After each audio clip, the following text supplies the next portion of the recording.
Yes, hello, Cornelius and Aisha. We are waiting for the rest of the other panelists to join, and as soon as they are all set in, as well as the chair, who is Nasanga Goretti, then we'll be able to start. We have 7 minutes for the practice session.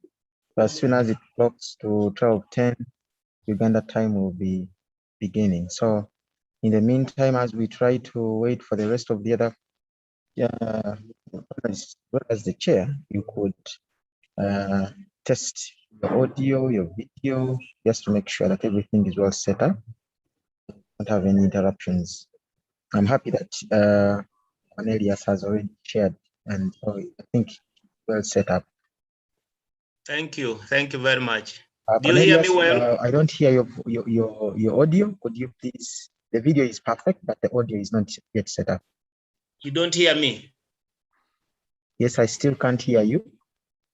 Do you hear me? Yes, I do. Okay. I hear you, Cornelius. You hear me? Yes, I do. Hello? I do hear you, Cornelius. Okay. How about from here? Do you hear me? Yes, please. All right. Thank you. Still, your audio is not yet going through. Looks like maybe there's a problem somewhere. Have you tried? You have a headset? I was hearing him though. I was hearing him when he spoke. Do you hear me? I hear you very well, Aisha, and you are saying that you hear me. Yes, I do hear you well.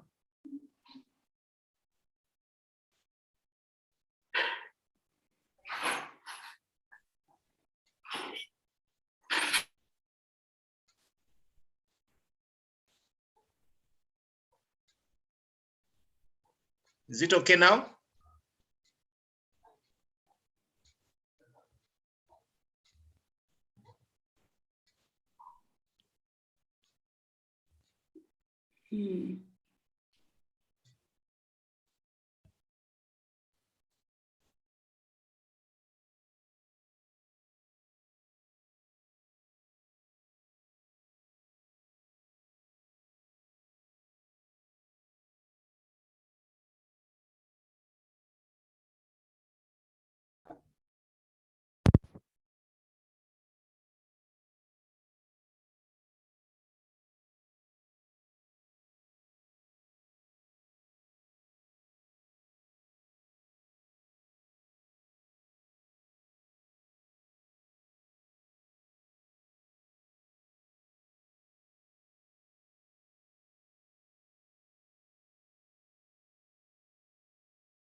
Looks like we are running out of time and our session chair is not yet here. I'm going to request that one of you volunteers to be chair temporarily as we wait for one, because it's in the next 2 minutes, I would want to start the meeting. So Goretti is not yet here. So is there any of you who can volunteer in the meantime?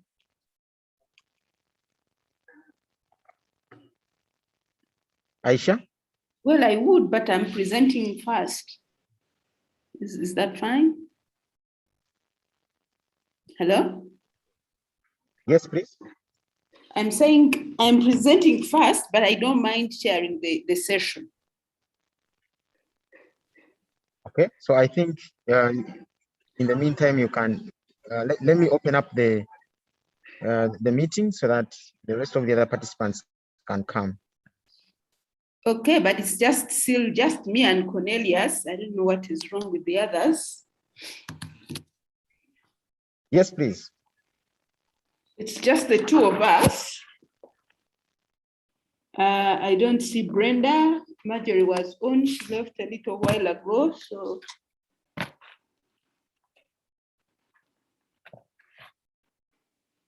hello. I think the facilitator needs to call our chair to find out where she is. She may be having issues with connecting. Let me ask somebody to call her. Let me see. Let me see why she's not here.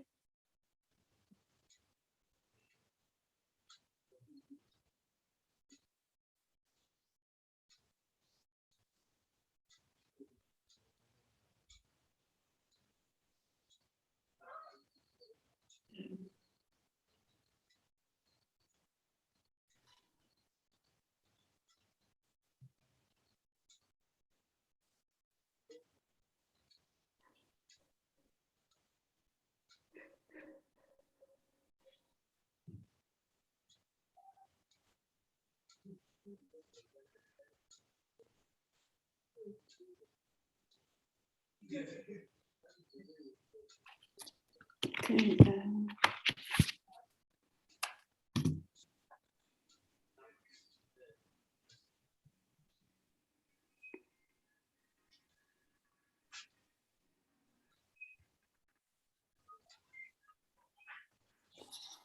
I think what we are going to do is to begin.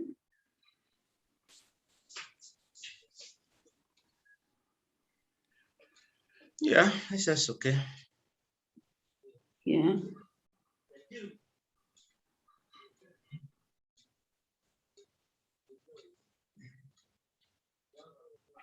Okay, so far we are just the two of us, the presenters.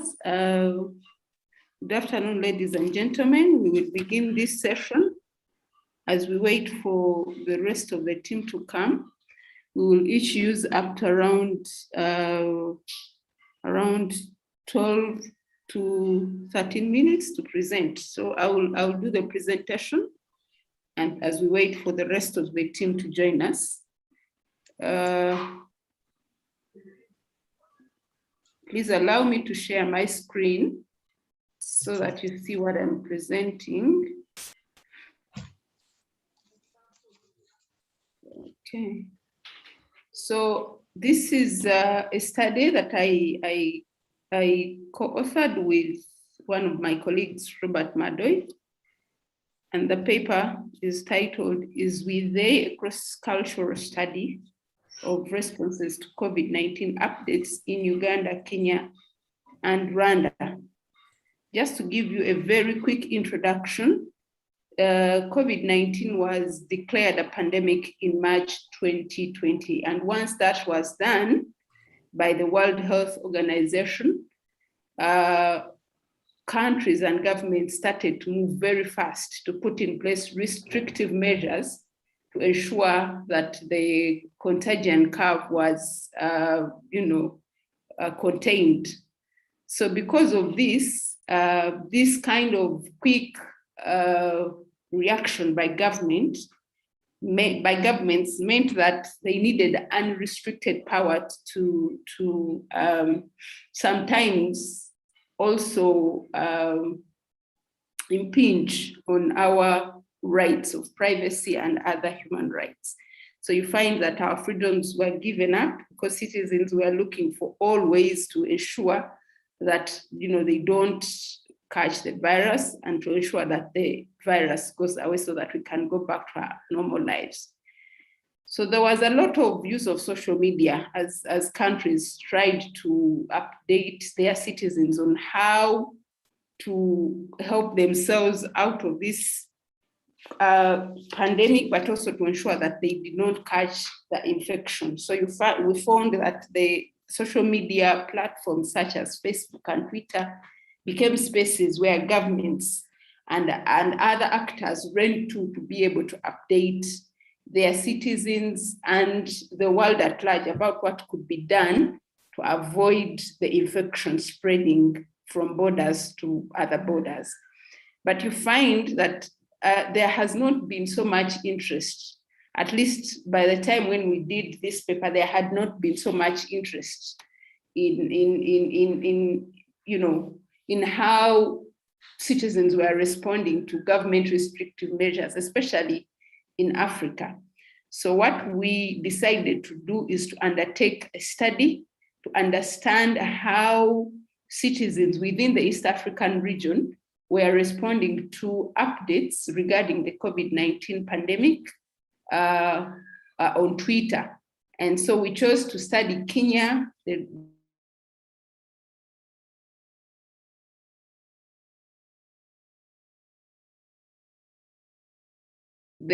Kenya, Rwanda, how in terms of what was being updated by their governments on Twitter on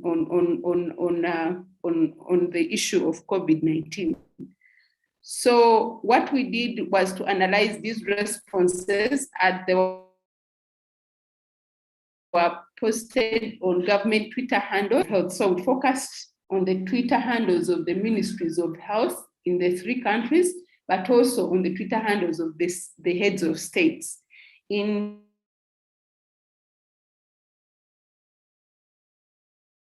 these 3 countries to try and responding to the various messages that we are posting. And perhaps the question you have right now is, why did we choose to focus on Kenya, Rwanda and Uganda, and perhaps not other East African countries?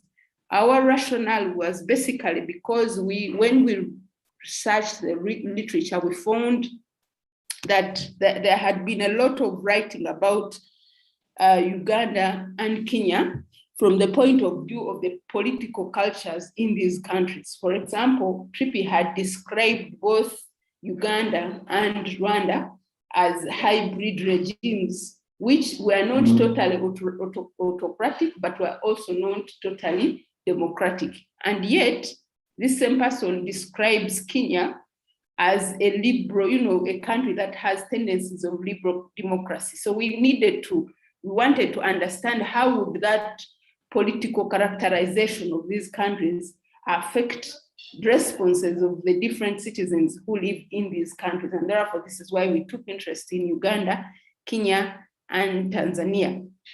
Sorry, Kenya and Rwanda. So we did a numeric and discussive analysis, and I'm sure that for this conference, the most interesting part of the paper would be this discussive analysis of the responses. But so we did both a numeric and discussive analysis to try and understand what sort of responses were coming through from the various citizens of these countries. So we scanned the Twitter handles of heads of states, like I said, but also of the ministries of health to see how these people were responding. So we did a textual analysis of 180 responses between the period of March and May 2000. This is 2020, not 2021, 2020. And the method of selecting the responses was basically, at times we used simple random sampling, and at times we used systematic sampling depending on what we were looking at. For example, the president tweeted irregularly, so we used simple random sampling to try and see the responses that were coming in through the various tweets that they were making. And then the ministries of health were tweeting a little bit more regularly. So to sample the responses, we used a more systematic way, picking at least 20 responses per tweet, and at a regular interval to make sure that we were systematic. So we used, like I said, we used a discussive method, which was really qualitative content analysis, and then the numeric method was basically quantitative content analysis. So the findings from this study show that in the beginning of the tweeting, when the COVID-19 pandemic was declared, most of the messages that came through were supportive. But as we progressed through the months, we started to notice that the support for COVID-19 restrictions started to dwindle, and people started to become very negative about whatever was being done by their governments. At that same time, we found that there was a lot of nationalism that was born out of the agitation that was being created by either the lockdowns or the increased infection that was happening across borders. And we will illustrate later how the nationalism happened. But to give you a very quick run through, so when Uganda first declared its first case of COVID-19, when this was put on the Ministry of Health that Uganda had now received its first victim of COVID-19, there was a lot of support at 75% for adherence, all the particular interventions that had been put in place. The citizens were actually supporting the government to make sure that we all follow these interventions so that we can avoid catching the pandemic, but also reduce its infection rate. But then there was also a few people also who didn't support. They were saying it was a hoax, the restrictions were bad, the virus was overhyped, it was a simple flu. But as you see here, as we move towards the end of the month, the support for the messages that support the interventions for COVID-19 start to reduce as we see. So it's the same story in all the other countries. In Kenya, we see an 85% here, but then the support keeps reducing for all countries. But in Rwanda, the support was at 95 in the beginning, but it remained high, and we will see in the discussion that was because of the kind of political environment that we see in Kenya. When the lockdowns were also declared, we see that there was initially a lot of support for lockdowns in the three countries. Very little in Aisha, I'm going to interrupt you briefly. Sorry, yes. Could you please allow the participants to see your video? My video? Yes, please. Oh, okay. Sorry, I didn't know it wasn't on. Okay, so the support for lockdowns was still high in the beginning, but towards the end of the month, the support for lockdown starts to dwindle because people start to feel that this was really impacting their life, their free movement, and so on and so forth. Then when we proceed to go to the presidential ratings, when presidents tweeted about what the countries were doing and what we needed to do to avoid contagion, we see that in Rwanda, support for President Kagame was very high, as you can see. But in Uganda, the support for our president was really low. In Kenya, the support was high, but it was not as high as it was in Rwanda. And we will talk about that in a moment. Then, when it came to voices of nationalism, this really came across when trucks started to cross from one border to another, and there was a lot of chatter about truck drivers really fetching in or fetching out the COVID-19 pandemic to other countries. So we see that there is a lot of chatter around April 2020 when there is a lot of talk that truck drivers are causing the infection to swell in the three countries. So you find that there was a lot of call for truck drivers to stay in their countries and for border closures. In Rwanda, you find that the Rwandese were saying, let everybody stay where they are. But there was a lot of that chatter in Kenya, most especially. So this is why this graph shows most of the chatter on nationalism was coming in from Kenya. And this is why the pie chart shows that it had grown by April 24th. So in terms of discursive analysis, really, we try to understand how did the nationalistic charter relate to the political environment in the different countries.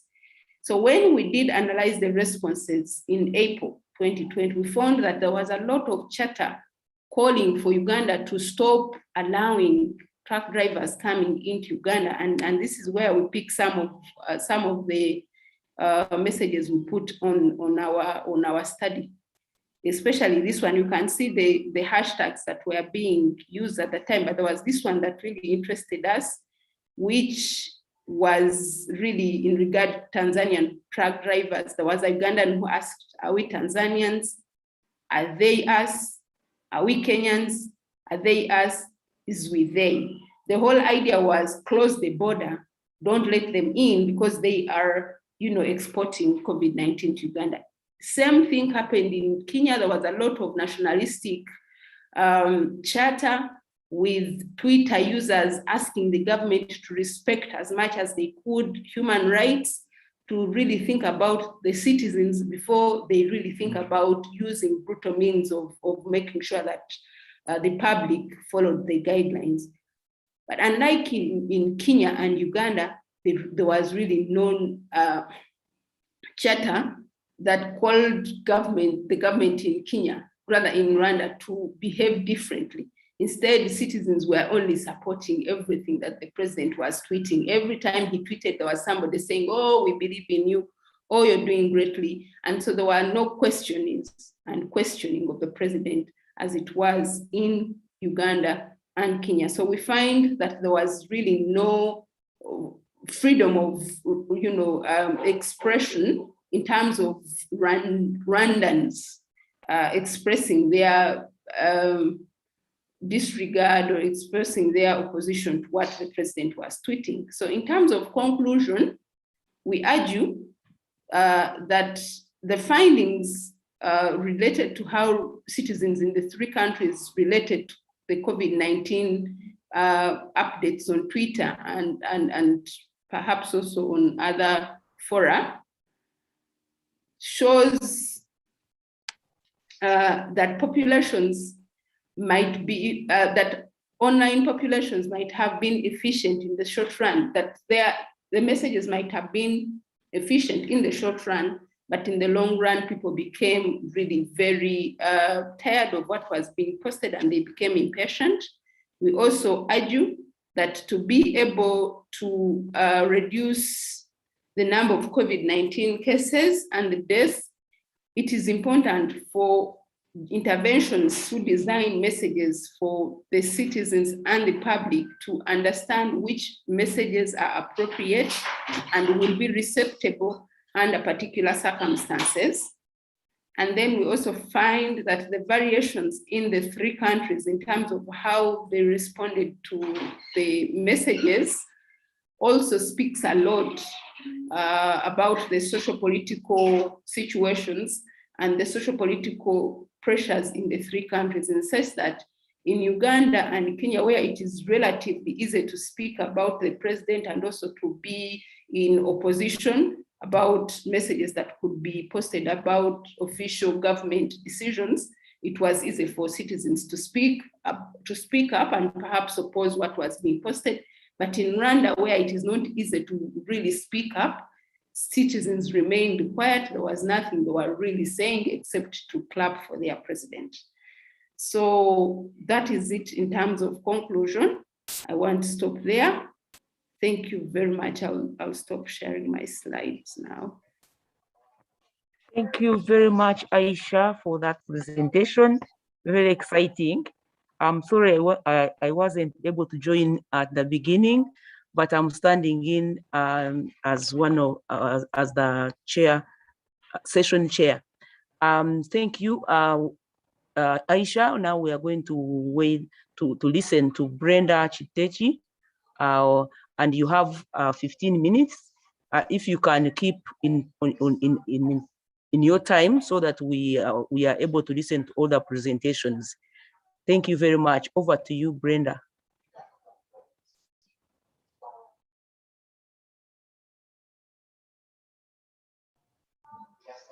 Brenda, are you there? Brenda doesn't seem to be here. Oh, so in the event that we don't have Brenda, can we go to Marjorie as we look out for Brenda? Marjorie Chomuhendo and George Lugarambi, are you there? Yes, we are, Chair. Okay, I would like to see your video so that we appreciate your physical presence online.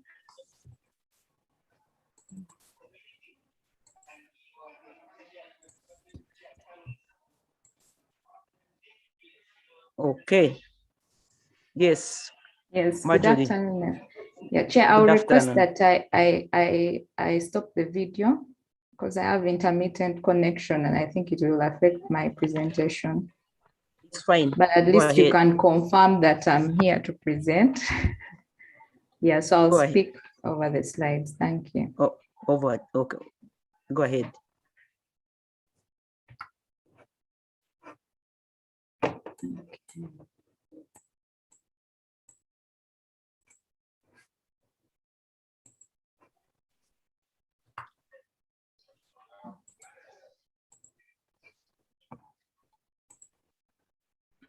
Participants, you can write your questions, your comments in the chat and address them to particular presenters. Thank you.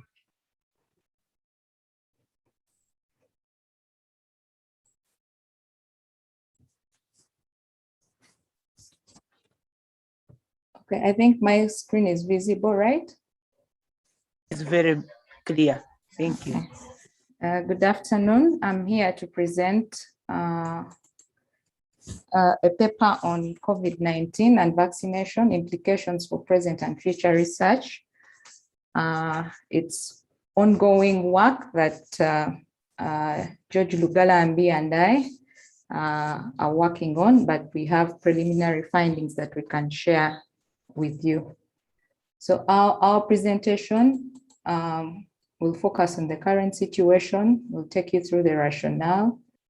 We'll share the research questions that guided our study, the studies that we examined, and the implications for future risk communication, as well as the conclusion.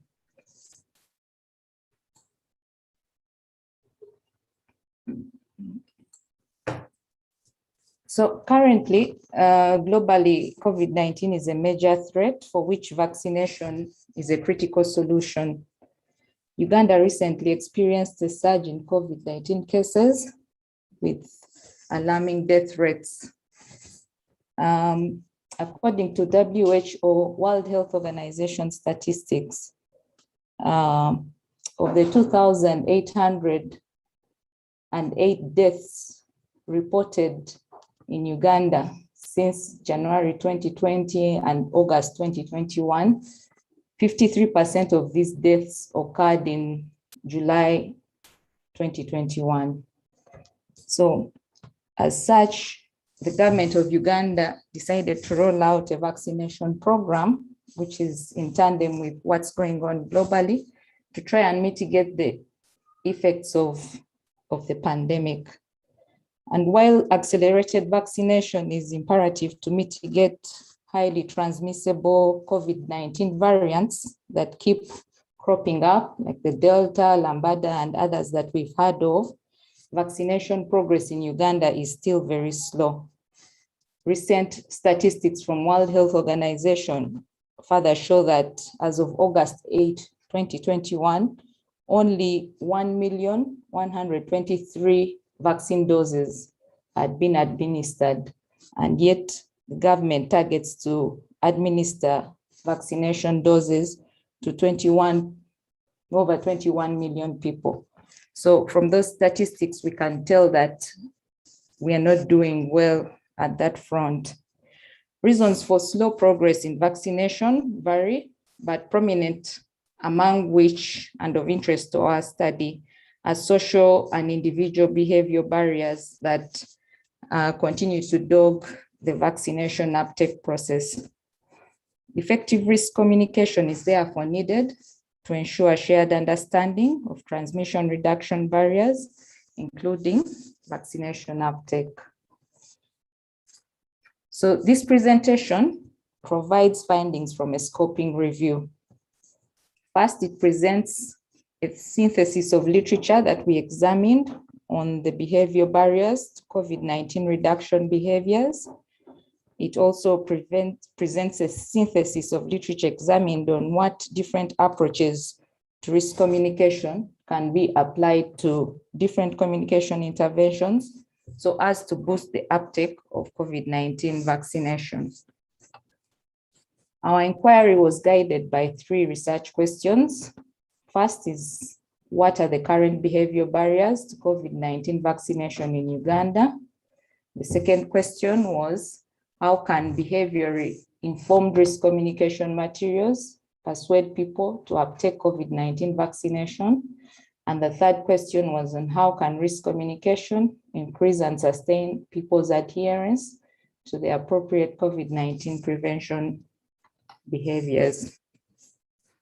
So the methodology that we followed, we reviewed 20 empirical studies that we retrieved from Google Scholar, Google, and PubMed search engines. The studies we reviewed provided data herein on the behavior barriers to transmission reduction behaviors, and the studies also provided data on implications for risk communication in health emergencies. This is a sample of some of the studies that we reviewed, and these that we flash are what we categorize as the key studies or seminal studies that informed our paper. So what are our findings? We found multiple behavior change barriers to the adoption of transmission reduction behaviors. And when we talk of transmission reduction behaviors, these include adherence to the standard operating procedures, as well as the uptake of COVID-19 vaccination.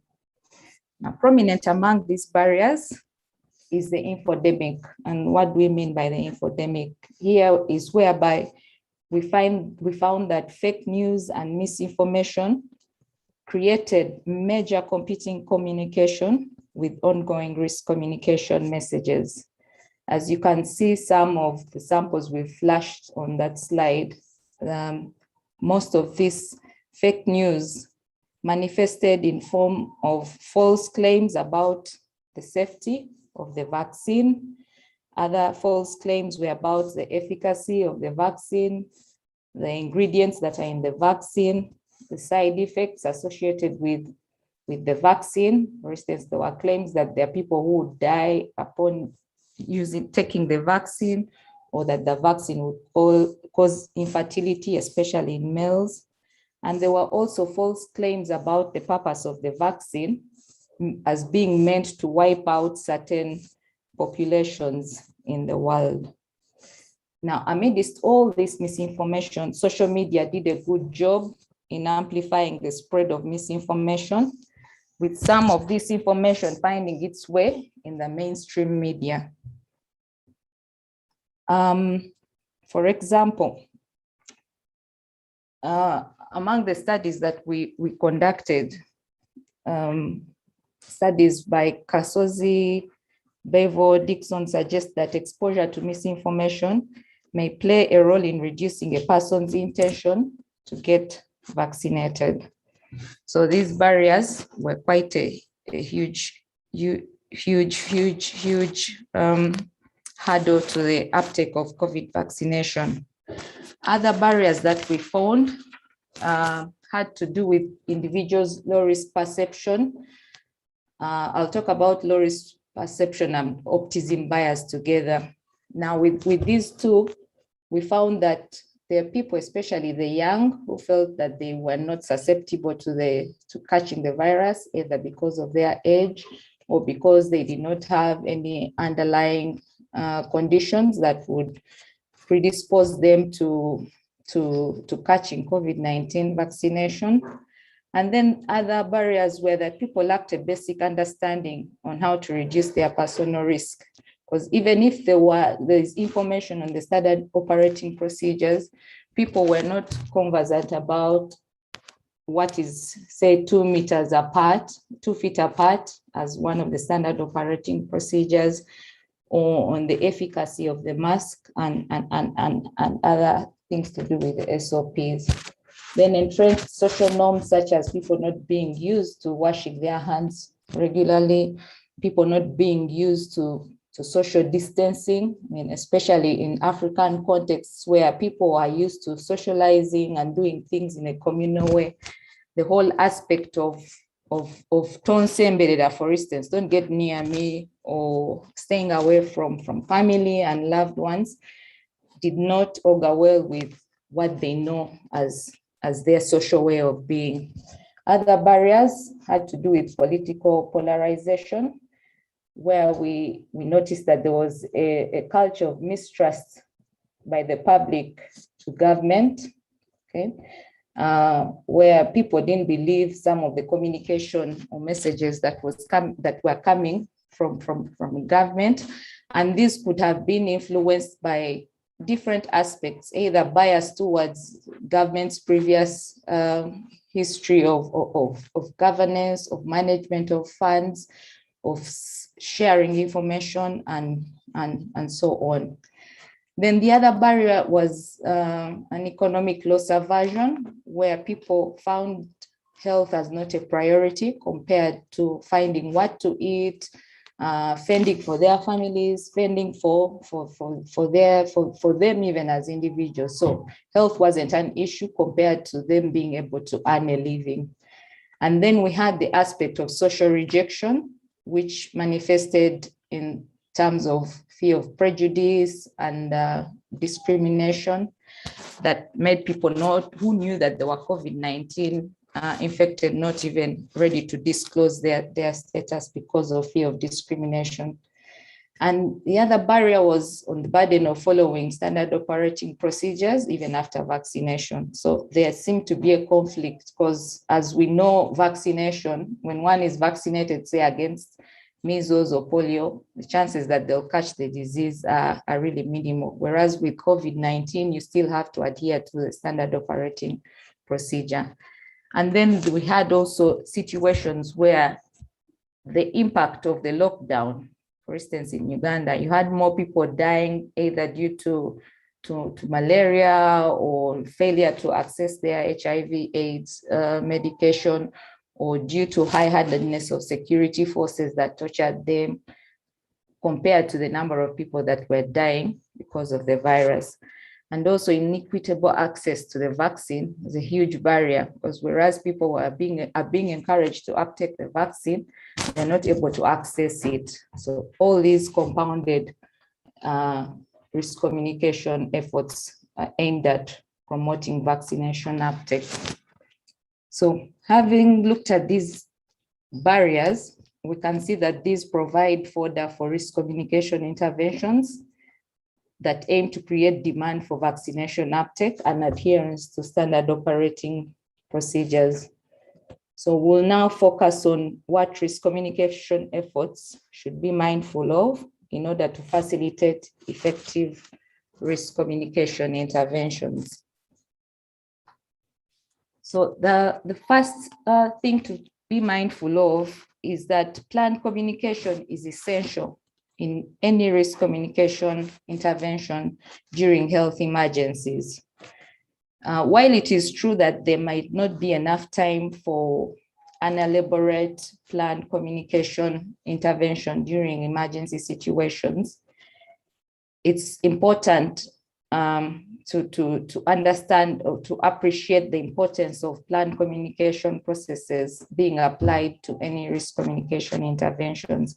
And our findings from the literature indicate a consensus on the importance of having planned communication, whether it's long-term or short-term in any risk communication interventions.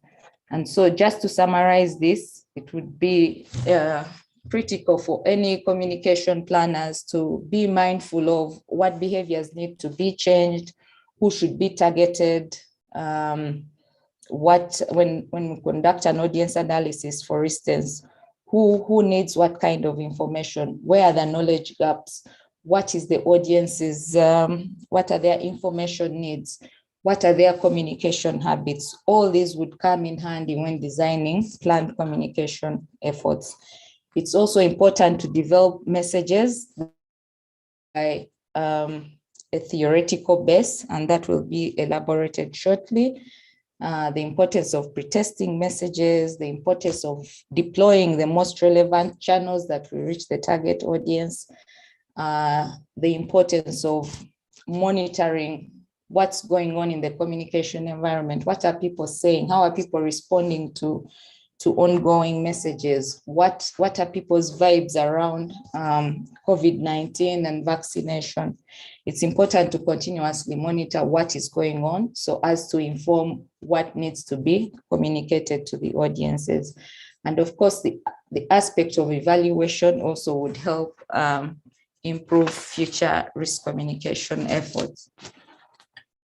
And secondly, the other important thing is the importance of theory-driven messages. Our review found commonly applied theories for use within the design of risk communication interventions for health emergencies. As we display on that screen, we know that it's a norm with planned communication for risk communication interventions to integrate appropriate theoretical constructs. Now, one thing that we emphasize in this paper is the need to take on an ecological perspective in the design of risk communication interventions. And when we talk of an ecological perspective, we look at theoretical models that enable a holistic approach in the design of communication targeting an individual. The ecological perspective, as we can see from the image that's on our screens, takes cognizance of an individual and the factors around them in their environment that impact on the way they behave, right? From an interpersonal level, a community level, an organizational level. So all those aspects must create an enabling environment for an individual to be able to adhere to what a risk communication message would be encouraging them to do. Evidence from our review shows that when theory-driven messages are applied to the design of risk communication interventions, then designers are able to identify key constructs or key things that should be focused on. For instance, knowledge, what's the knowledge of the audience? What are their attitudes? What things will motivate them? What is their perceived severity about catching COVID-19? What social norms, what prevailing social norms around them, say in their communities, in their families, in their peer networks, influence their decision to take the vaccine or not, or to adhere to the standard operating procedures or not. So all these would inform, such constructs would inform the design of risk communication messages. In one of the studies we reviewed by Weston and others, they reported that people's beliefs and their self-efficacy in their ability to act was related to, Weston's study reported that people's beliefs and self-efficacy relating to COVID-19 illness and non-adherence to standard operating procedures had greater impact on more adherence to transmission-reducing behaviors. And there we have evidence on what positive impact risk communication can have on people understanding their severity or their susceptibility to catching the disease and the need for them to adhere to the standard operating procedures and also uptaking of the vaccine. The other important implications that we found for risk communication is on how to create demand for vaccination uptake.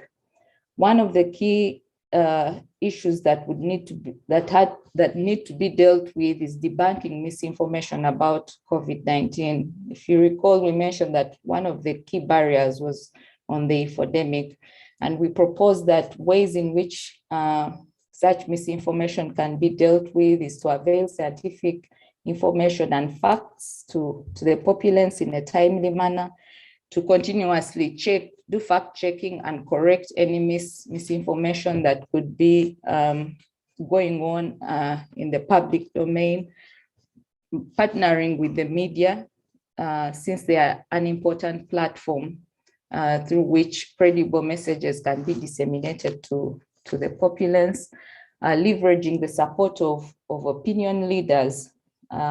We've seen situations here in Uganda where religious leaders, we found situations where religious leaders were key opinion leaders in explaining aspects behind the AstraZeneca vaccine, and then availing the audience with evidence, testimonies from people who have used the vaccine and have not been affected by the vaccine would also be important in debunking misinformation about COVID-19. The other implications are on the potential themes that messages should focus on in communicating about COVID-19 and promoting the vaccine.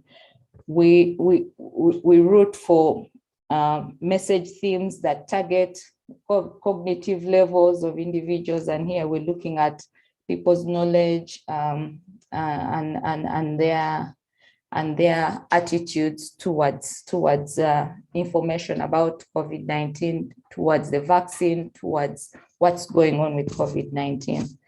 Then also the affective level, which would focus on people's emotions and feelings. That would enable the design of persuasive messages. And then having themes that promote people's self-efficacy by showing them that they have the ability to do what the messages are encouraging them to. They have the ability to make the decision to go and get the first dose of the vaccine and the second dose of the vaccine.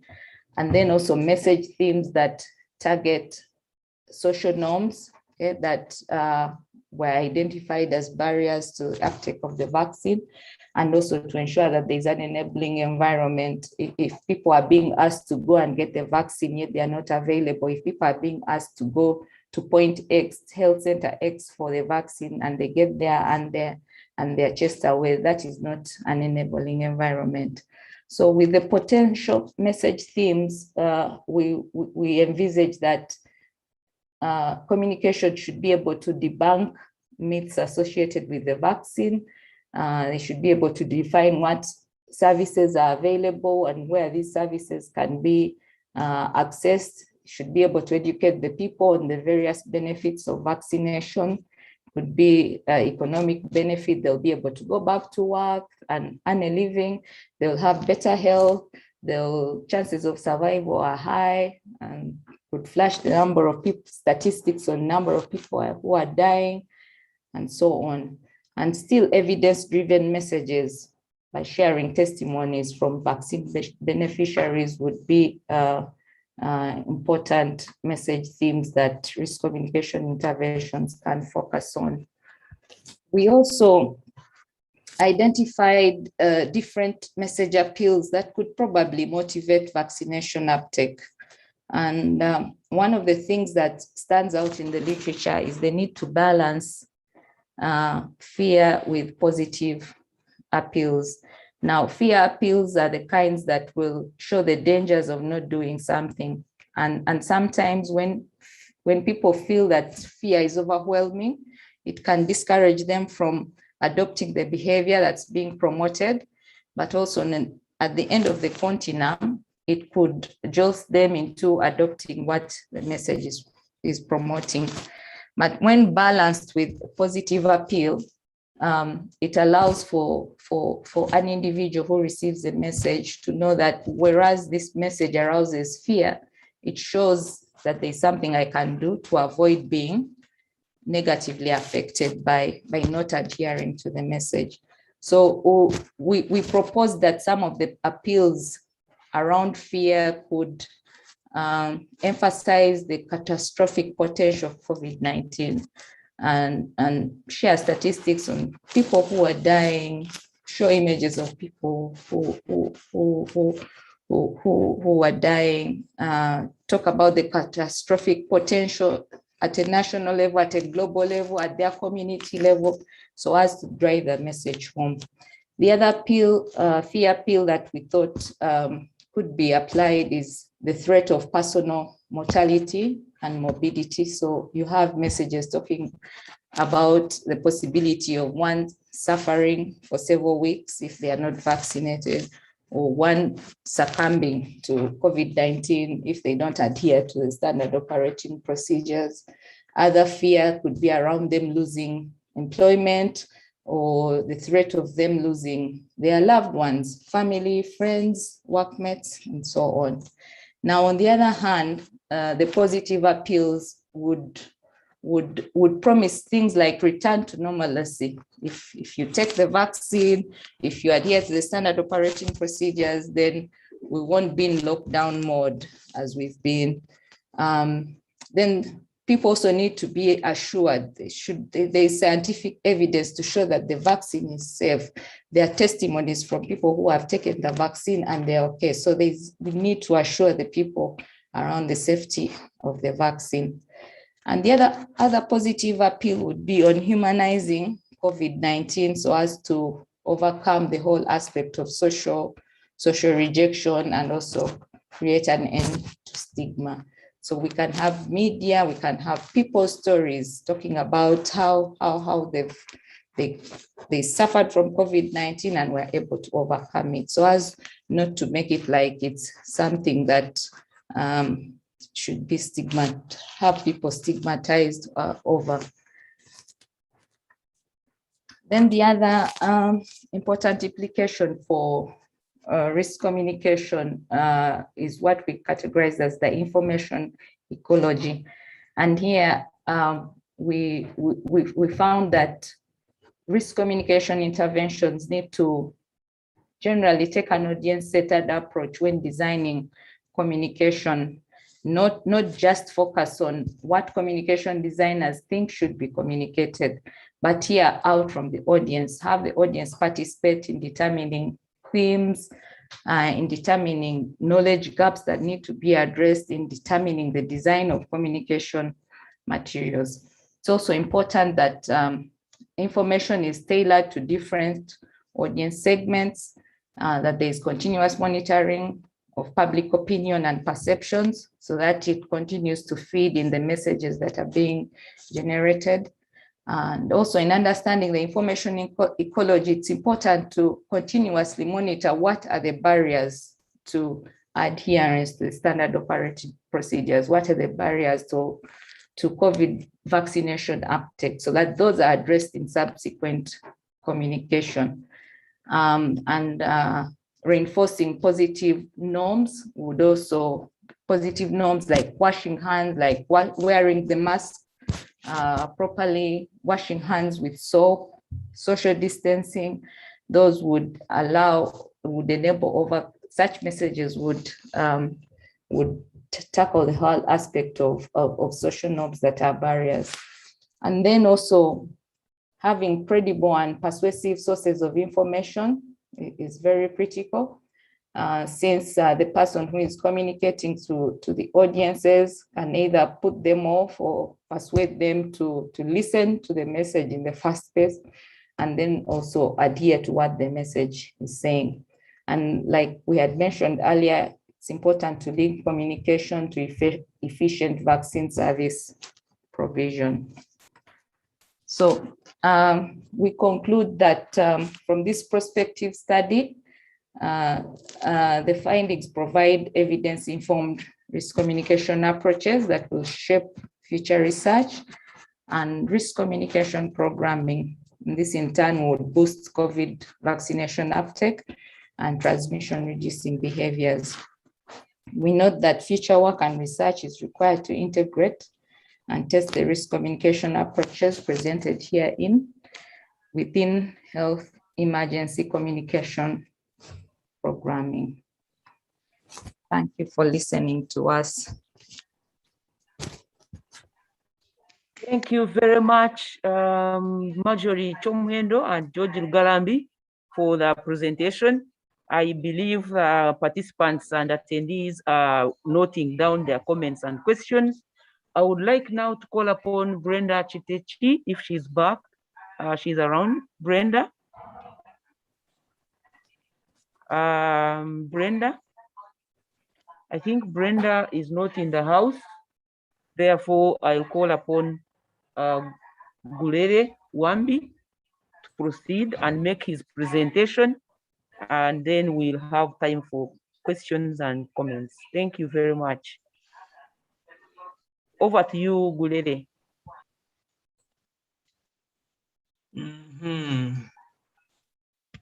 First, show us your video so that we see you. Thank you very much, Peace. Okay. I am peaceful over here. Aisha, and Marjorie, and the entire audience. I'm here to share with you some insights from my reader self. Please allow me to share. I begin, oh, sorry.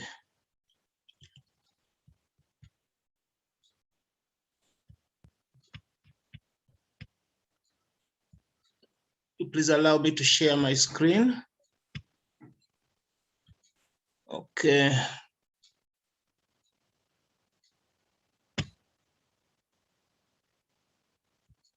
Share.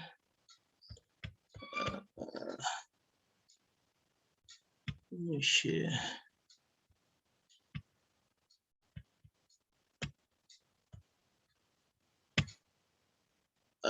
Sorry.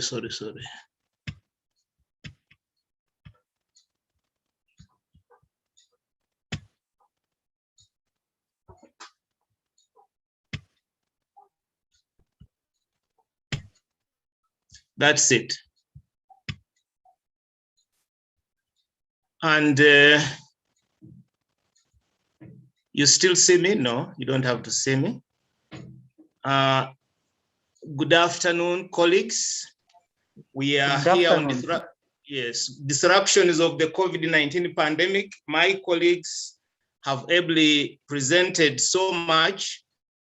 I'm going to build upon on their background for me to look at my paper, symbols, sentiments, and responses to COVID-19 pandemic in the Uganda Orthodox Church.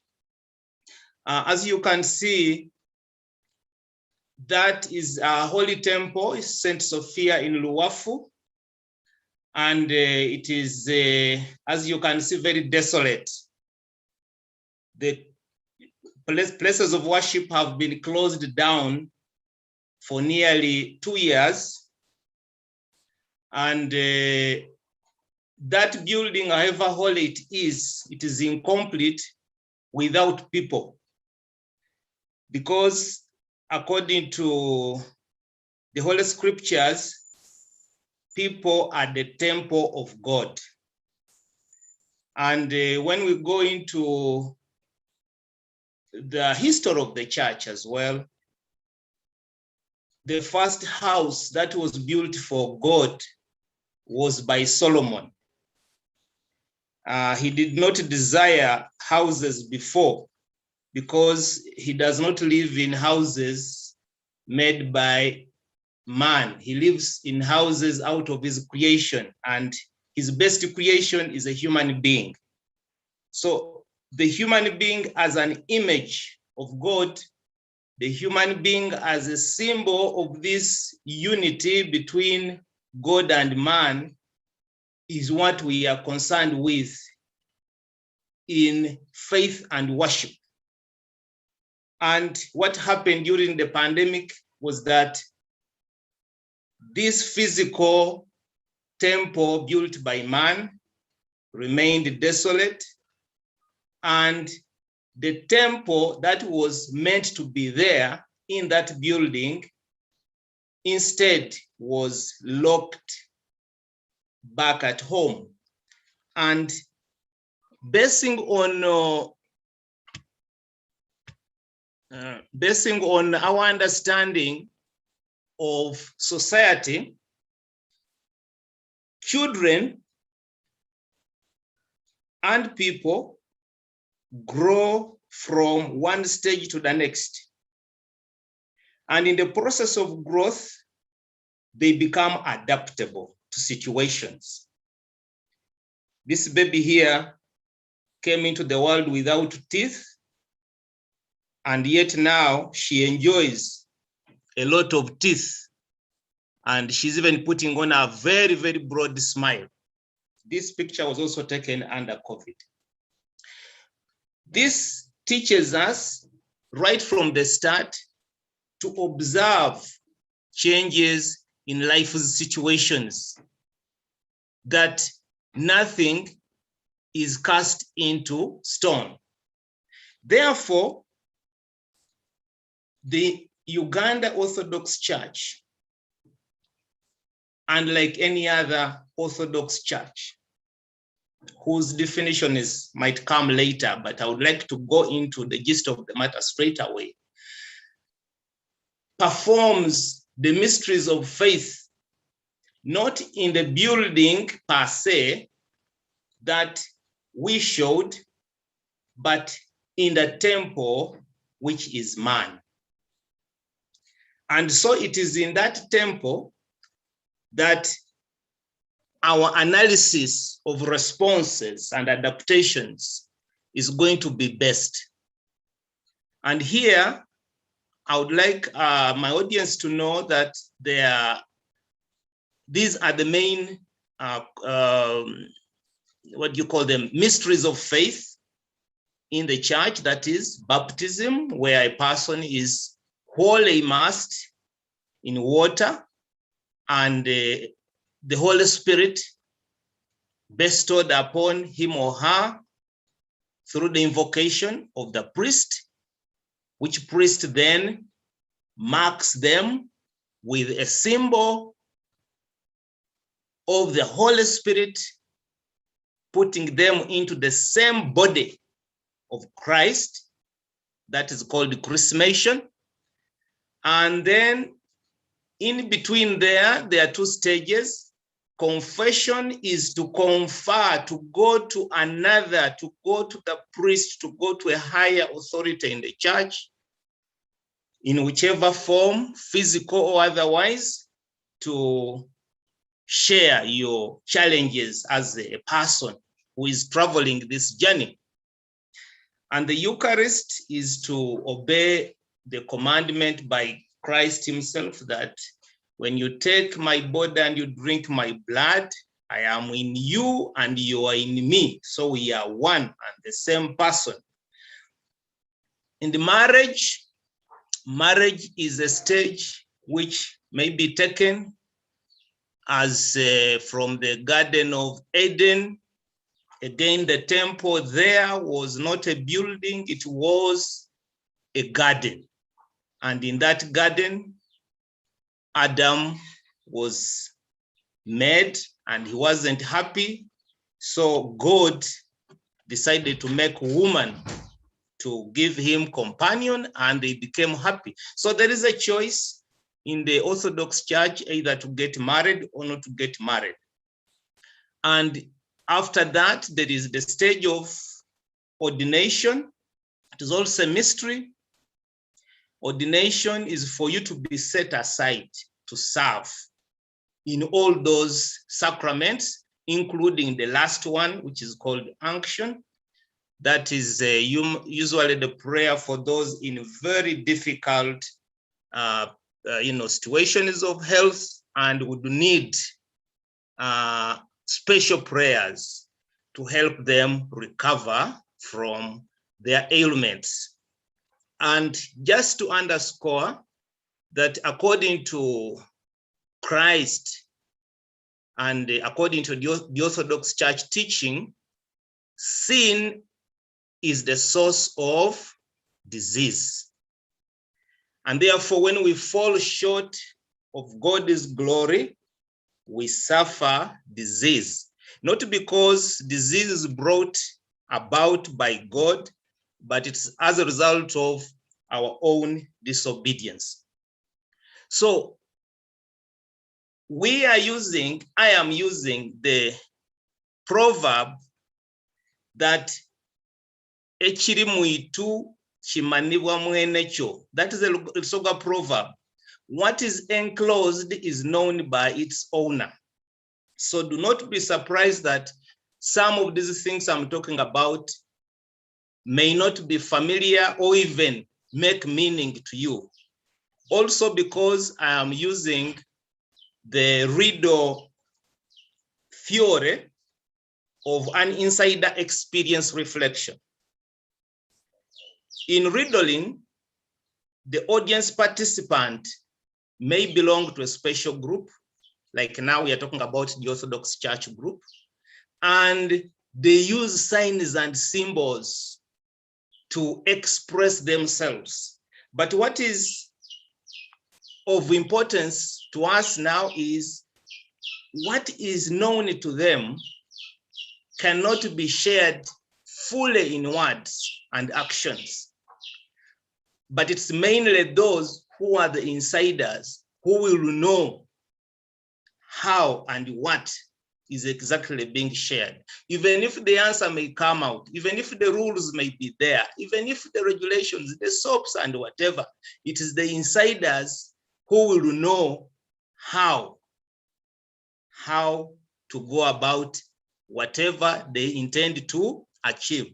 And as you can see in those pictures, the picture here on top shows this, the center person is the Mother of God. And we are here having the event of, oh, some parts of it are covered. Oh, sorry. Never mind. Sorry. I have to go back here. Yes, here we have got an event with angels and apostles around this lady here who is in interpretation, the Virgin Mary, and we have got Christ in the upper part there, also being elevated by the angels. This icon here, when an Orthodox person looks at it from any point of reflection, they will be able to worship their God. They will be able to understand they are in the presence of God. They don't have to be in the physical temple, which has been closed down. Some of them may imagine, like now this lower one here, the Holy Gospel, which is being here elevated, and you can see that the church is totally empty. The teaching is that when 2 or 3 are gathered in my name, there will I be, I will listen to you. So this liturgy here is possible to take place together with the angels within that building with 2 or 3 people. Here there are more than 3. I think that was the first close down, but even if they were just those 3 people in front, they can perform the liturgy. Even if it is just one person in that prayers, he too can conduct the liturgy. And as you can see here, these 2 priests with their masks on are conducting holy liturgy. The essence of communal prayer is how we practice our love, how we practice our patience, how we practice our regard one for the other. So in the Eucharist, the law is such that under COVID, it may be such a challenge to think about sharing the spoon, kissing the Holy Cup. But in the Orthodox Church, we share the communion from the same cup, using the same spoon, kissing the Holy Cup as a sign and symbol of love, oneness, gratitude, and humility. And as you can see in this picture, let me get my friend up there. As you can see in these 3 pictures, also taken at the beginning of the COVID time, these people know why they are taking the communion. They understand the risks of sharing the cup when you are not clean. That's the purpose of confession. Whether you are sick or not sick, without confession and being prepared fully for that Eucharist, you are eating fire. That is the faith. So whether the institution, the institutional church is closed or not, that is something that, as part of the riddle, it may not be forgotten. Veneration of the cross and the icons as family in one Godhead, living in one accord, embracing one another with a holy kiss of peace is one of the teachings. Here we see Paul and Peter embracing. Here we see an Ethiopian lady in one of the towns here in Kampala kissing the Holy Cross. And here during the Pascha celebrations, the congregation going to kiss the cross and to greet the bishop at the beginning of the prayers. The message still is the same, that with all the standard operating procedures, one is expected not only to come because how will they see me that I have not gone, but to come because they believe that that is a saving situation. The same with baptism by total immersion.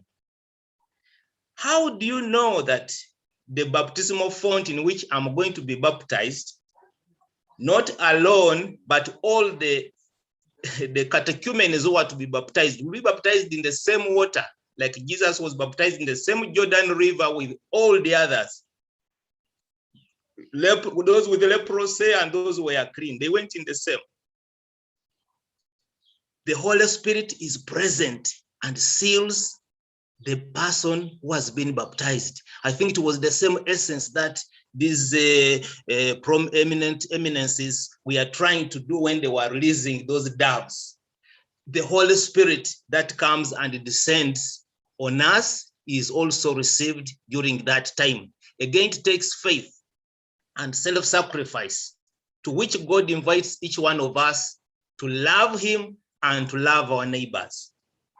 So if a person went, even if they open the spaces and they enter the church and they knew that they had a cough, they knew that they had a sickness, they would be breaking God's law. Because God, even during the early Christian times, the people who were sick were kept aside and they were advised to even just touch or call or send somebody. And where opportunity arose, they would come and even touch the hem of the Father, the Christ, in order for them to be healed. So here, these pictures were actually taken not in the COVID time, but during the time before the COVID. The marriages, you can see the closeness, the children ministry, you can see the closeness, the Pascha, the women, which is called diaconia, and the rest of the prayers. When people get so used to this kind of being together, and then all of a sudden, a sickness like this one comes and disrupts that being together, we are only consoled by the words from God himself, who tells us that I am with you. And this is how the church was able to adopt and adapt to passing on the messages to its congregations, that you may be out there mentally disturbed, isolated, but I am with you. God will never leave us. He created us in his own image. That is a positive message that we send out. He invites us to remain ever obedient in all situations. So we may not like the SOPs of the Ministry of Health, but the first rule is obedience. Obey your leaders. God's law is supreme, and it is about obedience of your leaders. If you obey me, you also obey him who sent me. So it is not a problem for the faithful to keep at home, because even at home, that's where the main temple, the biggest part of the time that this temple is active, in the home. The home is the first church. And in this church, a lot of things have happened during this close down. What has changed, though, is that instead of hugging and giving the holy kiss during the public worship, the Archbishop improvised and advised and ordered that everybody, including himself, bow passionately. Bow passionately. We bow. There are so many tribes among us that bow. The holy kiss may be, a Western idea, an Eastern idea. So we now have a chance to bring in our own local ways of respect. Kneeling, bowing, making sure that you can show certain kind of signs so that people can know that you are actually, appreciating and respecting them. Then there is the one of observing instead of partaking. If one comes and they feel, I am not able to drink from the same cup because I have a cough, or because I feel that it's not right, by observing alone, the Holy Spirit also takes care of them as if they had partaken, as long as they have given their very good reasons for not partaking and merely observing. The church allows that a person can take Holy Eucharist at least twice a year. At least twice a year. But for those who are in error, they have an opportunity to take Eucharist once a year on the Holy Thursday of the Holy Week. And then attending instead of participating. One can attend, and I think this is the real subject of social distancing. You can attend without opening your mouth, but you are at a distance and you do not quite participate in the active life. Like when the elections were taking place, we had so many people who only attended to, but they did not participate in the actual voting. What has not changed? Their audience, these holy sacraments have remained unchanged. That means we have not used more than one cup. We have not communed on more than one bread. We have kept the liturgies and prayers even more intensely than before. Diaconia, that is visiting the sick, helping the poor, keeping the hours of worship, and making sure that the families receive all the due sacraments. That has been, as much as best as possible, been adhered to. Though closed, the holy temples have remained active and powerful symbols of redemption. And see in that corner, prayers in the house, going out to meet children who do not even know about COVID and they are busy fetching water. The health ministry is very active, family ministry very active, and yes, liturgy also very active, and the other kinds of prayers. So during this time, the COVID soaps have been adhered to the letter. We even went to the extent of producing materials that were distributed to all the parishes and schools, over 100 parishes and schools. Also, as part of the sermons, opportunity to talk about the diseases, not only COVID, but the diseases that were taking advantage of us. Obedience to Minister of Health SOPs as part of worship, prayer, and service to God. It's no longer for the Minister of Health, but it is for the word of God, for the goodness of his people. Washing with soap and sanitization started and continues, not just from the time when Christ, the Lord, washed the feet of his disciples, but right from the beginning that God created water purposefully. It wasn't just for filling up the rivers and lakes, but it was for a special purpose. And so my summary is that the Orthodox Church uses symbols to live the mystical sacraments of faith. But these symbols are alive.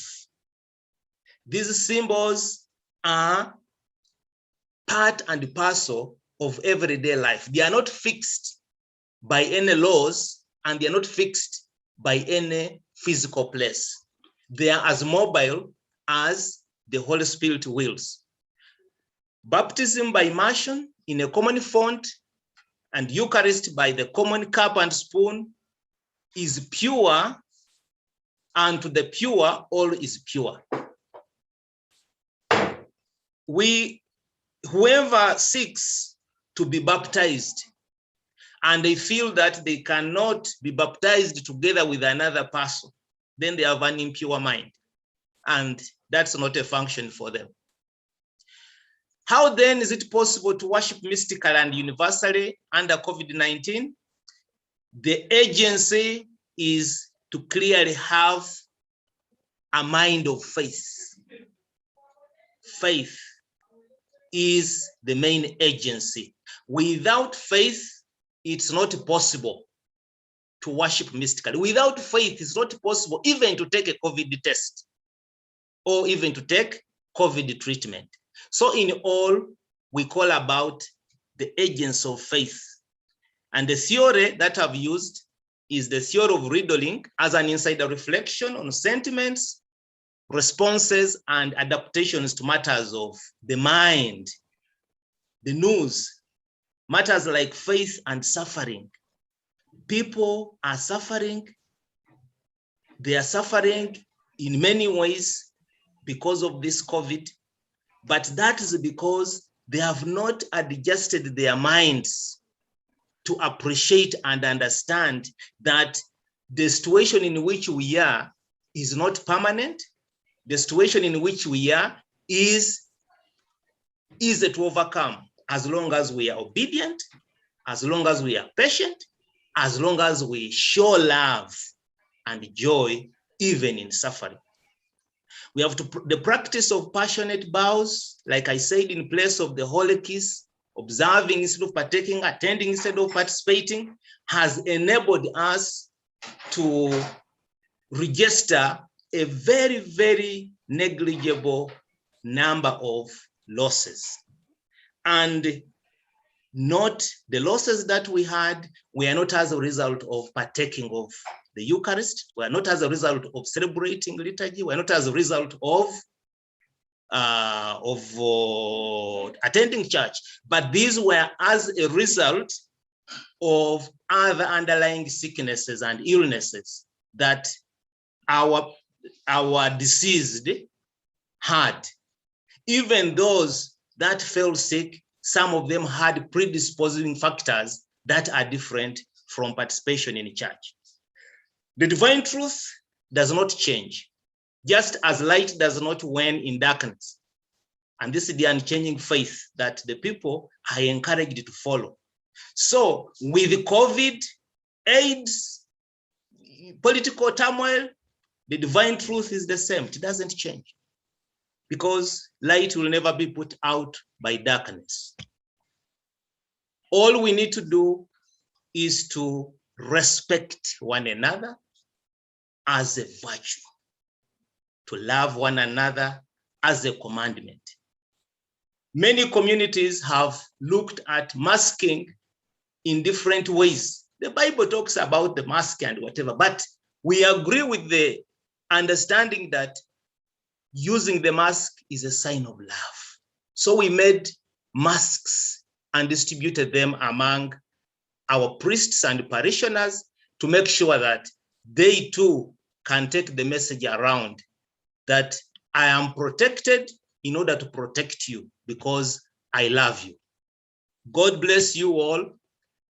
Set your mind to remain true to God, to stay alive and healthy. Thank you very much.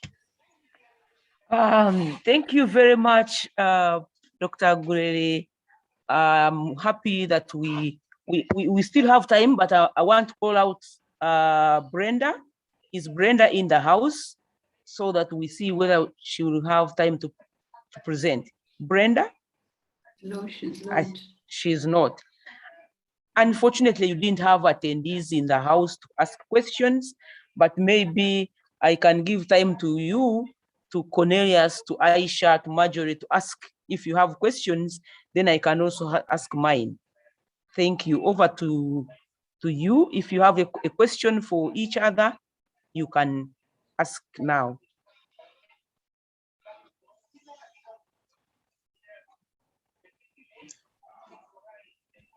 No question from me. Okay. Gurere? Pardon? A question for Gurere. Do you have a question for Marjorie or for Aisha? Generally, I would have loved to know perhaps from both, but mainly on the area of communication. I think that during this time, communication, and I don't know whether it was Aisha or Marjorie who hinted on it, especially at the peak of the electioneering. Communication became a problem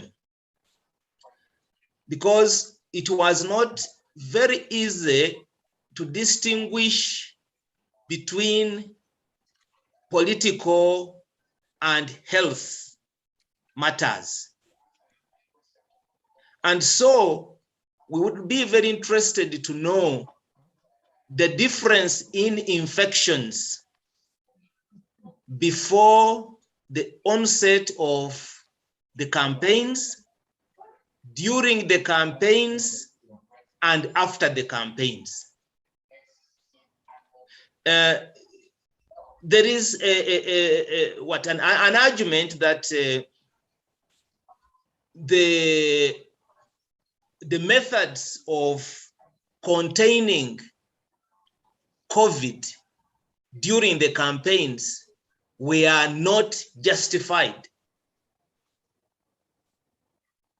because other people felt that the COVID was being used against the opposition. And so they went out wild to do things that they should never have done.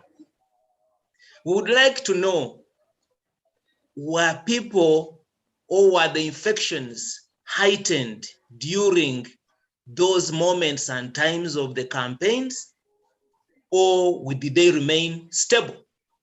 That is very important for us as academics. Well, thank you for the question. Again, for me, I don't think I can adequately answer that question given that the official statistics that we use in Uganda for the COVID-19 infections are still statistics that are generated by the government agency, the Ministry of Health. So because we do not have an independent source of statistics of to see how then the infection trend has been changing, we might not be able to objectively answer this question. But if you have been following again how the infections have been going high, at least based on the statistics that we have from the Ministry of Health, you would still see the variations in terms of infection reporting. When there was a lot of tension, a lot of political tension, we saw the curve going up all the time. When the elections went away, we saw the curve going down. So we don't want to, I wouldn't be in position to comment on whether that was a political curve going up, a political curve going down. I really can't say. But I think what I want to say here is that there has been, since the very first day when we had COVID-19, given the time when the pandemic broke out in Uganda, we know that it was a political season, and because of that, there was a lot of the politicization of the COVID-19 pandemic, and that definitely has affected our responses to COVID-19 SOPs. There has been, until recently, when we started to say, well, there are lots of people dying, and we actually started to hear people that we really knew, friends and family, dying of the disease.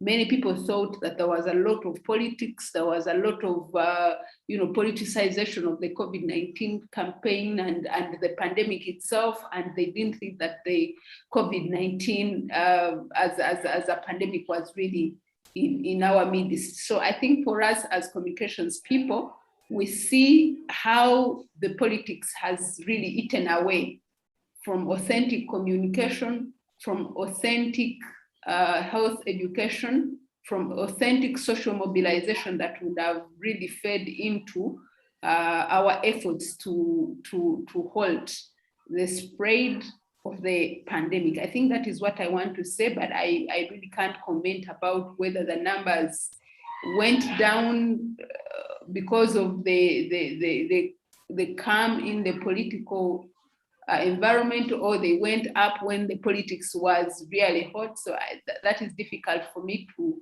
comment about, especially because the statistics still come in from a government agency, which we are all expected to really trust on this. Thank you. Thank you, Aisha. I can add to what Aisha has shared. Yes, Marjorie. Based on the issue raised, one of the things I mentioned in my presentation was political polarization as a barrier to effective risk communication of messages. And as you rightly point out, at the peak of electioneering here in Uganda, we witnessed leaders who had been urging people to adhere to standard operating procedures of social distancing, avoiding crowds, being the very perpetrators of attracting crowds. At one point, the Minister of Health was shown sandwiched by a huge crowd of people during the electioneering period. And like Aisha rightly states, the statistics, the current statistics on the COVID-19 situation are generated by the Ministry of Health. Even the statistics that I used in my presentation, I picked from the World Health Organization database, but there's a disclaimer from World Health Organization mentioning that these are figures that have been reported to them by the Ministry of Health. Those figures are not disaggregated, but I showed that the lump sum statistics that we used show that there was a rise in number of infections and deaths between Jan and July. Now, I don't know, maybe we can want to stretch it and say if the elections were in January, okay?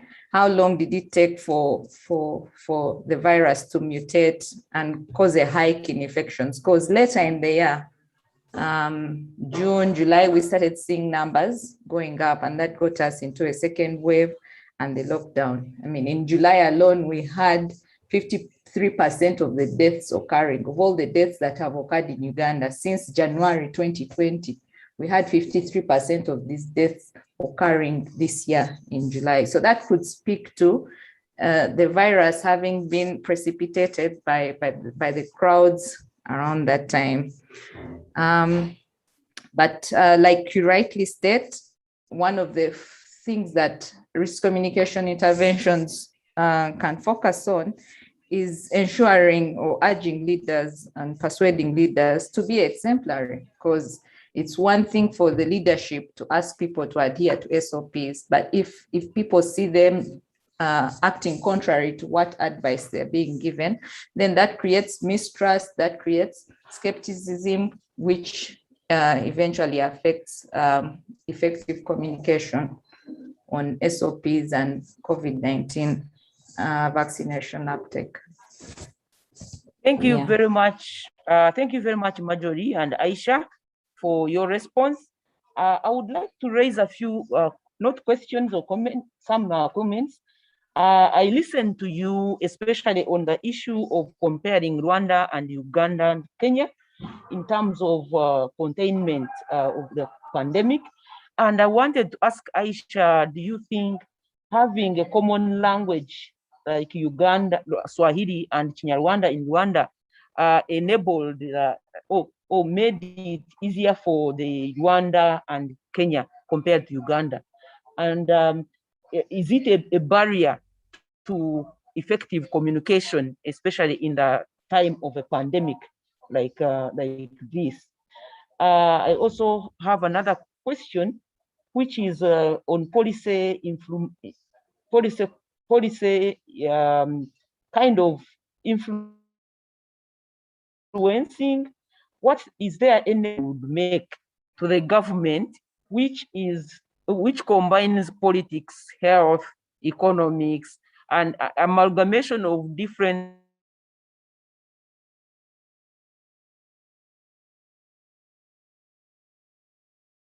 in health, interventions in education.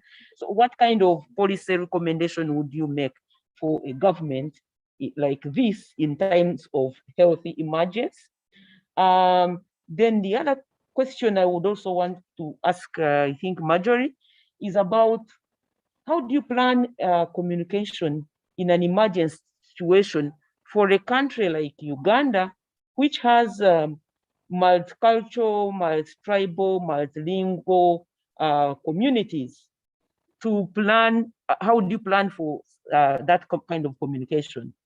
And lastly, I would ask Gurere, beyond the Orthodox Church constituency, how has the Orthodox Church responded to the pandemic in Uganda? Because when I was listening to you, you seem to have focused only on the Orthodox Church constituency, but we know this pandemic has affected Uganda as a whole, and there is a lot of need, there is need for many of us who are privileged or advantaged to go beyond the people around us to help.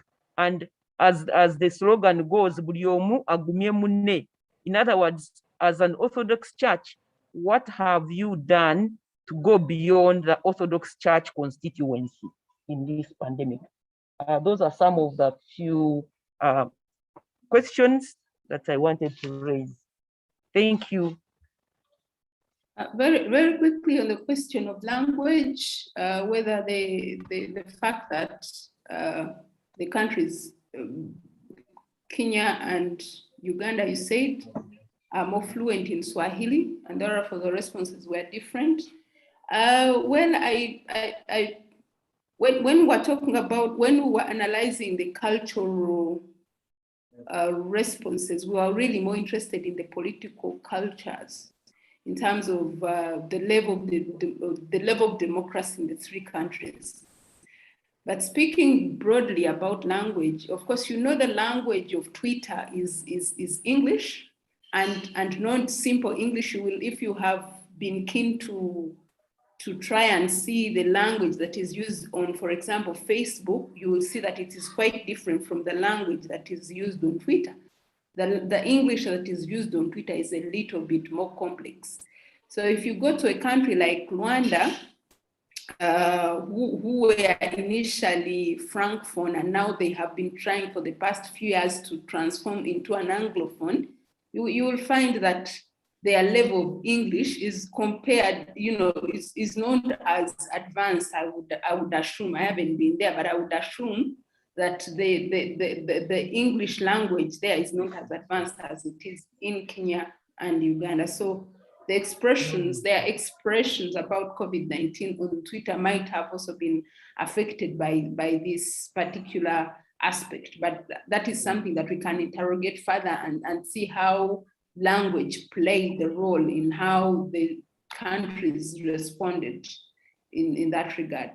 And then on the issue of how to advise government on how to design health programs, the trend right now is what we are calling, at least from the whole perspective of health communication and broadly the perspective of social change communication, what we call integrated programming, which basically means that when you're in programming, when you're putting in place interventions for sectors such as health, then you need to also target other sectors that might not be necessarily health, but also have a direct implication on how health behaviors are taken up and how health outcomes emerge. For example, education, for example, agriculture, transport, and so many others that you think have implications for health. So when you're designing a communication program for COVID, for example, don't focus on just the health matters, but also focus on other factors that are non-health maybe, but which impact on people's health behavior, such that then at the end of the day, when you influence these factors, then the outcomes can directly feed into the health sector. So I think for me, that is the biggest advice that I could give government on how to program for COVID-19 communication. Thank you very much. Our time is up, so we might have to end here. All right. Unfortunately, yeah, we've gone past, we have 2 minutes past our time. All right. Yes, okay, thank you very much. Yeah. Sharing our session, and thank you to Chair, Marjorie, and to fellow panelists. Thank you. Yeah, thank you very much. Bye.